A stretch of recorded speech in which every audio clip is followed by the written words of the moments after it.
Welcome back to the deep dive. I have to be honest with you, right off the bat.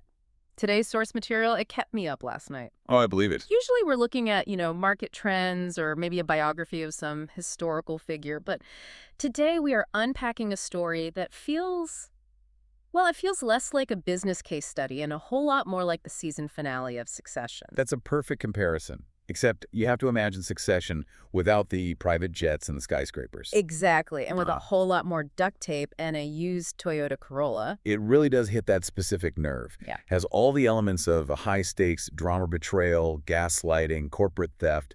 But what makes this one so particularly gripping and frankly terrifying is that it isn't happening in some abstract boardroom. No, not at all. It's grounded in the very gritty, unsexy reality of trying to build a startup from absolute zero. Exactly. We are diving into a source titled Undeniable, a story of stolen ambition and reclaimed truth. And just to set the stage for you listening, this isn't just about a business dispute where two partners disagree on equity or something.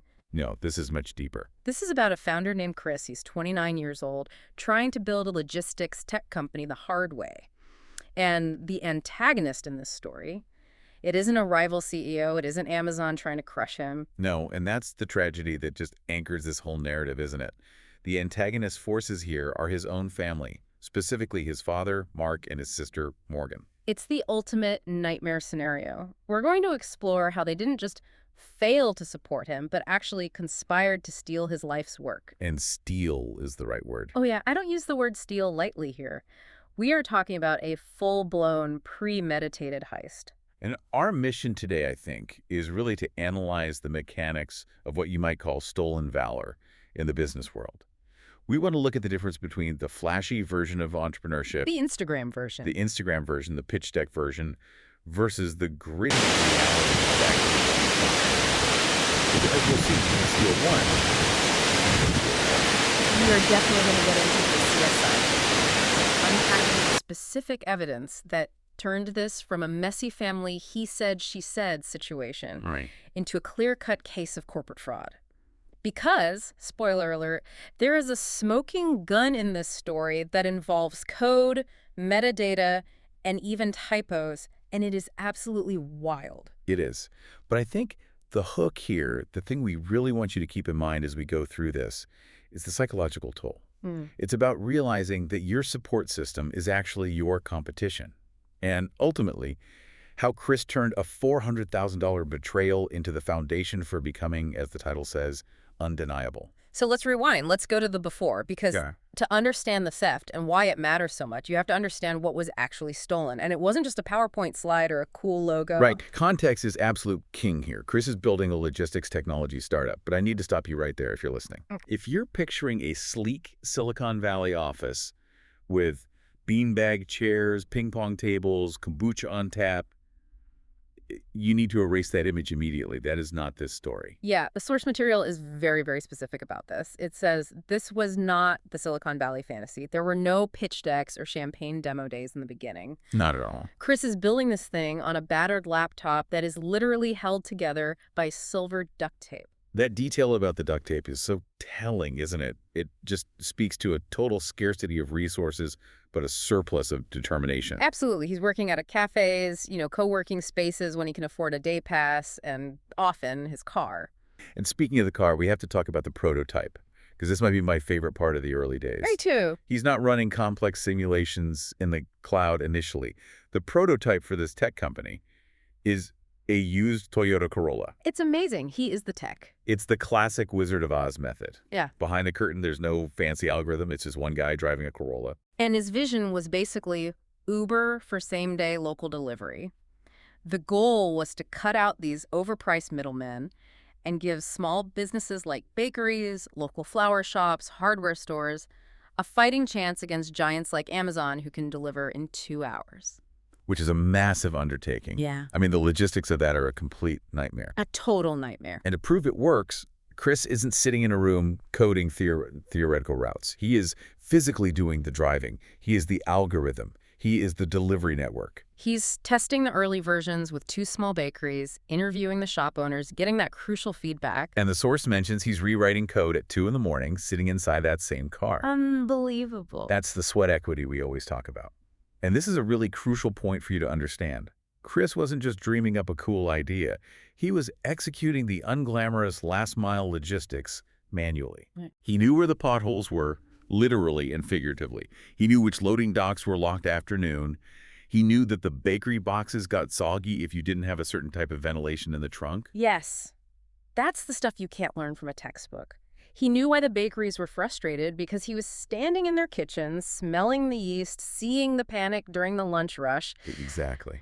That is a level of intellectual nuance you cannot get from just reading a market report or, asking an AI to write a business plan for you. Precisely. And that nuance is what constitutes the real value of the business. It's not the logo, it's the granular, hard-won knowledge gained from that grind. He was building this mental map of the industry that only exists through pure experience. Yeah. So on one side, we have Chris in his Corolla, duct-taped laptop, grinding away for years. He is in the trenches. Now let's introduce the other side of the table, the family, the setup. This is where the tension starts to build. Let's talk about the father, Mark. Mark. So the source describes him as a wealthy corporate consultant. What's his vibe? The profile is very specific. He's the guy who values optical success. The suit, the tie, the boardroom, the title. He viewed Chris's work not as a startup, but as a cute hobby. Ouch. That is so dismissive. It's deeply patronizing. The source says he treated Chris's ambition with a half-encouraging, half-condescending smile. Oh, I know that smile. They all know that smile. He tolerated it the way you tolerate a teenager's garage band phase, just waiting for them to grow up and get a real job. It's the supportive parent mask, isn't it? Like, oh, good for you, sport, playing with your little delivery boxes, but deep down there's absolutely no respect. Exactly. It hides a total lack of genuine belief. To a corporate consultant like Mark, success looks like a steady paycheck and a clear hierarchy. It doesn't look like a guy sleeping in a Corolla at 2 a.m. struggling to pay for gas. Right. And then we have the sister, Morgan. And honestly, the contrast here could not be sharper. If Chris is the grinder, who is Morgan? Morgan is the archetype of the golden child in this family dynamic. But professionally, the source describes her as a trend chaser. Oh, she is the definition of shiny object syndrome. The source literally lists her ventures: TikTok beauty brands, NFT galleries, crypto communities. She moves from one buzzword to the next. Wherever the hype is, that's where she goes. And the key detail here is her track record. It's a history of failure, but, and this is the really important part, it's failure that is constantly cushioned by the father. Right. There's a specific detail that just made my blood boil reading this. She lost $8,000 on some project, and Mark just paid it off like a parking ticket. Like a parking ticket. Yeah. And he cleaned up her unpaid freelancer invoices.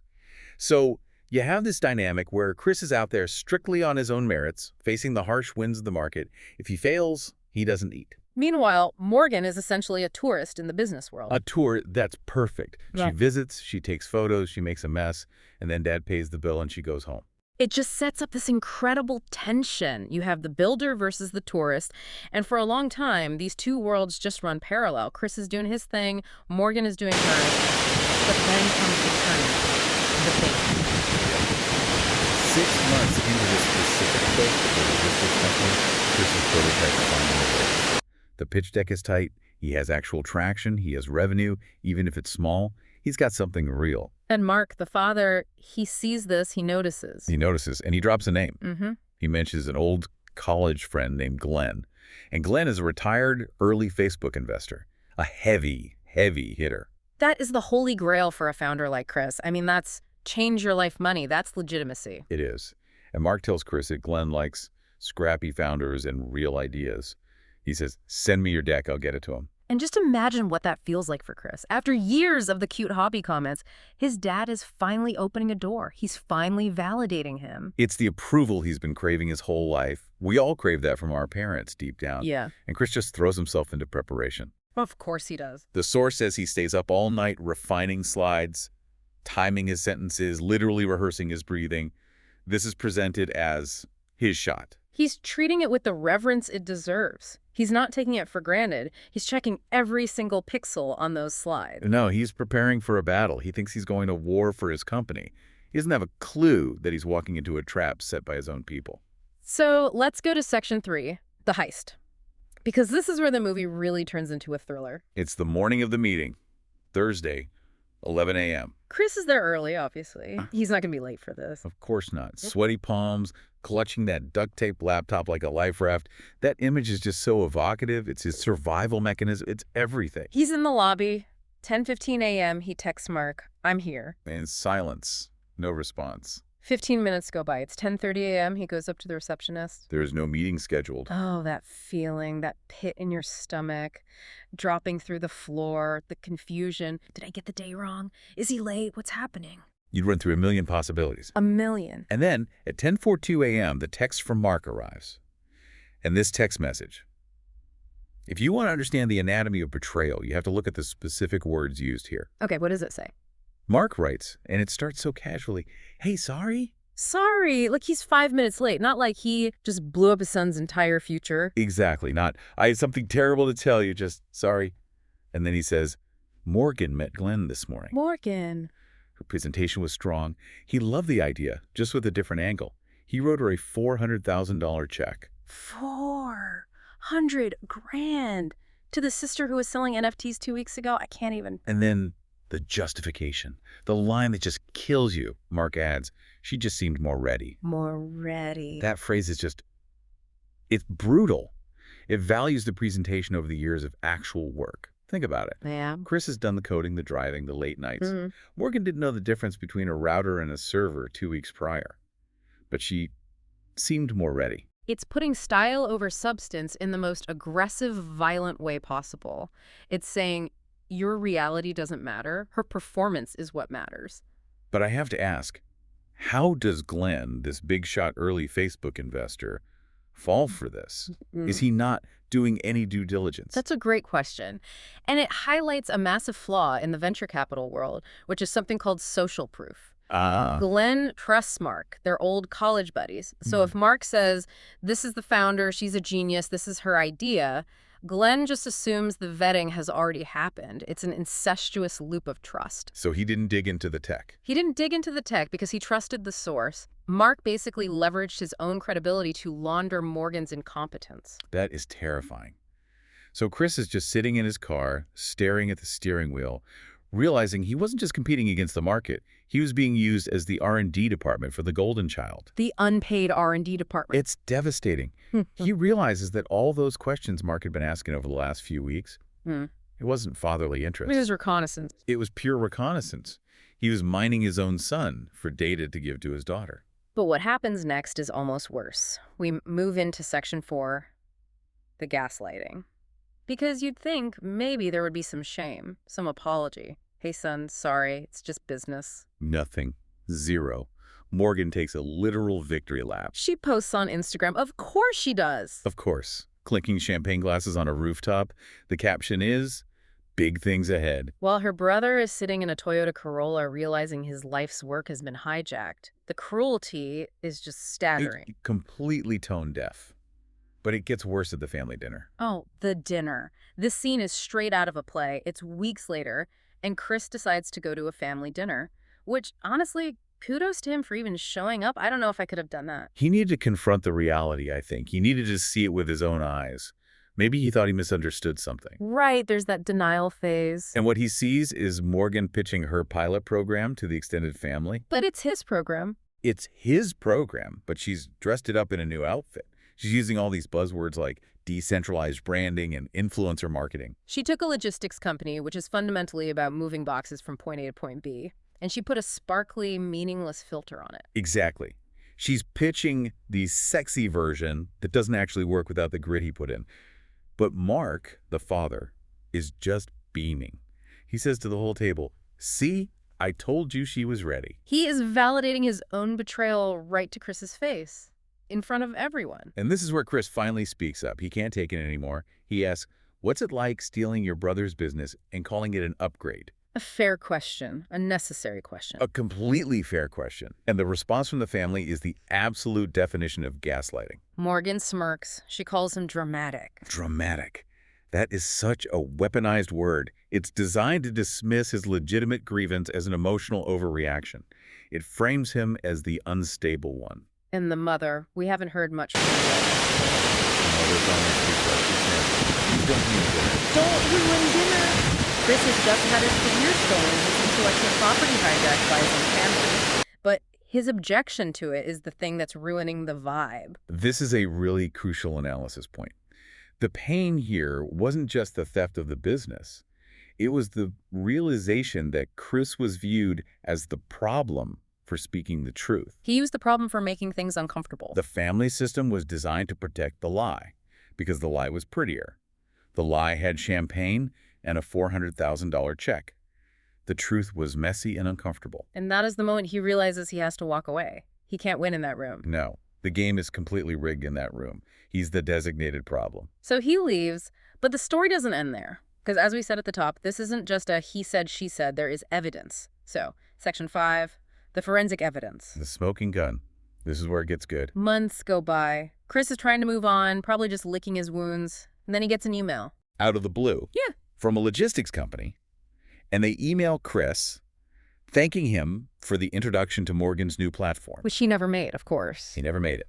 But attached to the email is Morgan's pitch deck. And what does he see when he opens it? It is his presentation, word for word. Come on, she didn't even rewrite it. She didn't even fix his typos. Wow, that's not just theft, that's lazy. That is the laziest form of theft. It's so arrogant. It proves it wasn't parallel thinking. It wasn't, oh, we both had the same idea. It was literally Control plus C, Control plus V. Yeah. She copied the errors. That is undeniable proof of plagiarism when it comes to the pitch. But listeners might be thinking, okay, she stole the slides, but did she steal the actual tech? Because you can have the slides, but if you can't code, you don't have a product. An excellent point, and this is where it gets technical and absolutely fascinating. A whistleblower steps forward. Ryan. He was Morgan's former developer. He contacts Chris. Why? Why does he flip on her? Because he realized what was happening. And frankly, technical people, they respect the code. There's an ethos among real builders. When you see someone taking credit for work they didn't do, it violates a core value. You couldn't stand by and watch. He couldn't. And Ryan brought a revelation that deepened the case. It wasn't just the idea. It was the entire execution. The code itself. She used Chris's code. Yeah. She used his GitHub repository. She used his entire architecture. Okay, for the non-coders listening, can you explain what a GitHub repository is? What does that mean she stole? Okay, so imagine you are writing a novel. A repository isn't just the final printed book. It's every single draft, every edit, every note you made in the margins for 3 years. It's the entire history of the creation. So she didn't just copy the final product. She copied the history, the process, the mistakes, everything. And the source mentions she imported his bugs. This is the forensic gold. This is the killer detail. Laughing incredulously. She imported the bugs. She stole the broken parts. She didn't know they were broken. That's the key. When you copy code you don't understand, when you just clone a repository because your investor needs to see something, you copy the mistakes, the technical debt, the inefficient loops. Wow. And Ryan showed him the commit history. What's a commit history? A commit is like a time-stamped signature every time you save a change to the code. And Chris's username was still in the system commits, deep in the back end of the code she was claiming was hers. So she literally took his digital work, his actual labor, and just put her name on the front door, but his fingerprints were all over the foundation. Yes.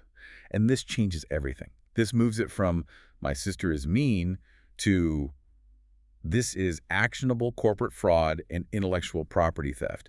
This is verifiable timestamp proof you can take to a court of law. And that leads to the intervention. A consultant named Danielle reaches out to Chris. Right. Danielle sees all this evidence and she gives him the ultimatum he needed to hear. She says, you can let her keep telling your story, or you can take it back. I love that framing. Take it back. It's a call to action. It pushes Chris out of the victim role and squarely into the protagonist role of his own life. So Section 6, the reclamation. Chris decides to stop being the ghost the family wanted him to be. He starts documenting, methodically. He gathers the emails, the commit histories, the Google Docs edit logs from his old pitch deck, the prototype delivery logs from the Corolla days. 5P lawyers. This is serious now. This isn't small claims court anymore. And the climax of this whole story happens at a startup conference. Of course it does. It has to be public. It's poetic justice. Morgan is scheduled to be a keynote speaker. She is going to stand on stage under the spotlight and sell this stolen vision to the entire industry. But the evidence goes public just before she takes the mic. The timing is impeccable. The narrative hits the tech news media. Startup founder accused of stealing her brother's company. And because the evidence is so concrete, the typos, the bugs, the commit logs, it's not a debate. It's undeniable. And the collapse is instant. Her keynote is canceled. The investors, including Glenn, pull out. Her startup completely shuts down within weeks. It's a house of cards just getting blown over. It is. But what I find most interesting here is Chris's reaction to all of this. Yeah, tell us about that. Because you'd think he'd be popping champagne on a rooftop, right? Taking a victory lap of his own. No gloating, no celebration, no "I told you so." The source says, simply, just a return to work. That is such a boss move. It's so powerful. It just reinforces who he is at his core. He's the builder, she was the tourist. When the tourist gets kicked out of the country, the builder just goes back to laying bricks. He didn't do it to humiliate her. He did it to correct the record and reclaim his work. Exactly. The goal wasn't destruction, it was truth. So let's talk about where he is now, Section 7, rebuilding and the meaning of success. Right. Chris moves to Portland. He joins a startup incubator there. Why Portland? The environment. He needed a clean break. No family strings, no favoritism, no history. Just a place where he could work and be judged on his merit. A total clean slate. And he starts a new company called Parcel. Parcel. And look at the saddest thing. The company is operating in 5 states. And it's profitable. Profitable. That's the magic word. Not just VC funding, but actually money.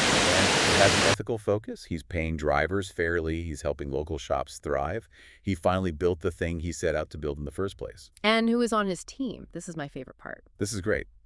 Ryan, the whistleblower developer, now works with him as a lead engineer. Love that. And Danielle, the consultant who told him to fight back, is on his board of directors. He built his own family. A new one. He did. There is this concept called logical family versus biological family. Yeah. He built a tribe based on merit and integrity and shared values, not on blood and gaslighting. So what about the biological family? What's the fallout there? Mark, the father, never apologized. Not surprised in the slightest. The mother sends Christmas cards with no acknowledgement of the event, just pretending it never happened. Complete denial. Wow. Just sweep it all under the rug. The denial is strong, and Morgan is completely estranged. She just disappeared from his life. And Chris has a philosophy about this now, right? When people ask if he misses them. He does. He says he didn't lose them. He just stopped playing their role. He stopped being the quiet, problematic ghost they needed him to be for their family narrative to work. And his definition of revenge. It isn't anger. It isn't exposure. It's becoming undeniable. Undeniable. I love that word. It's so much more powerful than revenge. It means building something so real, so grounded in actual value, that no amount of spin or theft or lies can take it away from you. So let's unpack the deeper meaning here. We've told the story, but what does this really teach us, beyond this one family's drama? I think there are 3 main layers to this that are really worth digging into. Okay, hit me. Layer 1. Layer 1 is what I'd call the myth of the pitch. We live in a world that is obsessed with the Shark Tank moment, the pitch deck, the elevator speech. The razzle-dazzle, the performance. Right, and Mark and Morgan represented that worldview. They truly believed that if you look the part and you say the buzzwords, you deserve the money. Remember that line? She just seemed more ready. But the reality was completely different. Chris represented the reality, which is that a business is not a slide deck. A business is a system that delivers value. You can steal a slide deck, but you cannot steal the ability to execute. Morgan got the money, but she couldn't run the company because she didn't have that sweat equity knowledge. She didn't know why the bugs were there. She didn't know why the drivers needed certain features on the app. She didn't have any of the context. Exactly. Authenticity leaves a fingerprint. That's the real lesson. Yeah. You can fake a photo, you can fake a pitch, but you can't fake a commit log. So true. Okay, what's layer 2? Layer 2 is the danger of proximate sabotage. Okay, that's a fancy term. What does it mean? It means that the people closest to you can sometimes be the most dangerous to your ambition. And not because they are evil, mustache-twirling villains in a cartoon sense. Right. But because they have a fixed idea of who you are, and they need you to stay in that box. Mark saw Chris as the hobbyist, the tinkerer. Right. And when Chris broke that mold, when he actually built something valuable, it threatened Mark's worldview. Mark needed Chris to be the tinkerer, so he could feel superior as the successful consultant. So by sabotaging Chris and elevating Morgan, Mark was trying to restore the family order that he was comfortable with. Precisely. It was about control. And for you listening, this is a really hard pill to swallow. Sometimes you have to audit your support system. Are they supporting your growth, or are they supporting the version of you that stays small? That is deep and really uncomfortable to think about. Okay, layer 3, Layer 3 is the nature of evidence in the digital age. the CSI stuff. My favorite. This is a practical lesson for any creator, any builder out there. Document everything. Because Chris won not because he yelled the loudest or had the saddest story, but because he had the logs. He had the Git history, he had the timestamps, he had the digital receipts. In the modern world, truth is often metadata. Truth is metadata. I'm going to write that down. It's true. If you are doing the work, you are generating proof with every keystroke. Don't neglect that. That unsexy work, the logs, the version control, the backups, that is your insurance policy.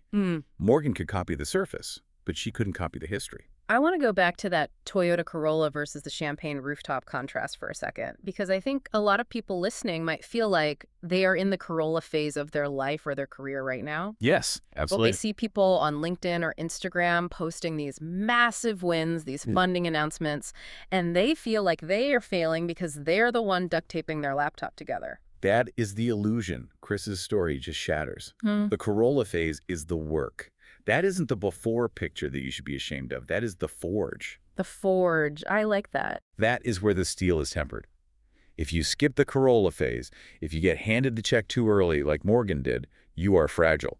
You haven't built the muscles to carry the weight of a real business. Morgan was fragile.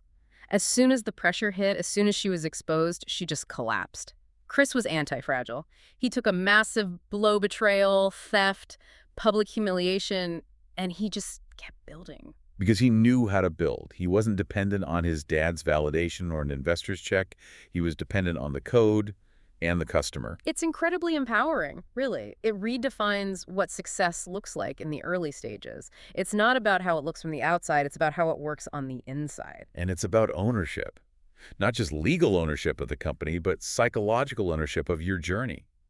Chris owned his failures. He owned his struggle. Therefore, he owned his success. Morgan owned nothing. She owned nothing. She was renting her father's approval and stealing her brother's ideas. Renting approval, that's such a precarious place to live. It's a bankruptcy just waiting to happen. Well, this has been quite a journey. From the duct tape to the courtroom to a profitable company. A true deep dive. So as we wrap up, let's do a quick recap for everyone who's been with us. Sure. We started with Chris, the grinder, building a real logistics tech company from inside his car. We met his family, Mark, the condescending father, and Morgan, the trend-chasing golden child's sister. We saw the ultimate betrayal, the stolen meeting, the $400,000 check given to the wrong person because she seemed more ready. We saw the brutal gaslighting at the dinner table, the unforgettable line, "Please don't ruin dinner." Then we analyzed the forensic evidence, the typos, the imported bugs, the Git history, the digital smoking gun that proved the theft. And finally, we saw the reclamation, the lawsuit, the public exposure, and ultimately the rebuilding of Parcel as a profitable, ethical company with a team built on trust, not blood. And the final lesson, the one that sticks with you. Authentic work leaves a digital fingerprint that buzzwords and shiny presentations simply cannot fake. It really makes you think about what you're building and how you're building it. It does. So here is our provocative closing thought for you today. We want you to look around your own industry. In a world that is so absolutely obsessed with the pitch, the personal brand, the image of success, how much of the business landscape is populated by Morgans? People presenting work they didn't do, people riding the coattails of the Chris in the back room who's actually doing the grinding. And maybe more importantly, are you building something real enough, deep enough, and documented enough to survive if someone tries to copy-paste your life? Because if you are just building slides, you are vulnerable. But if you are building the code, the relationships, the sweat equity, Then you are undeniable. that's it for this deep dive. Go be undeniable. We'll see you next time. See you next time.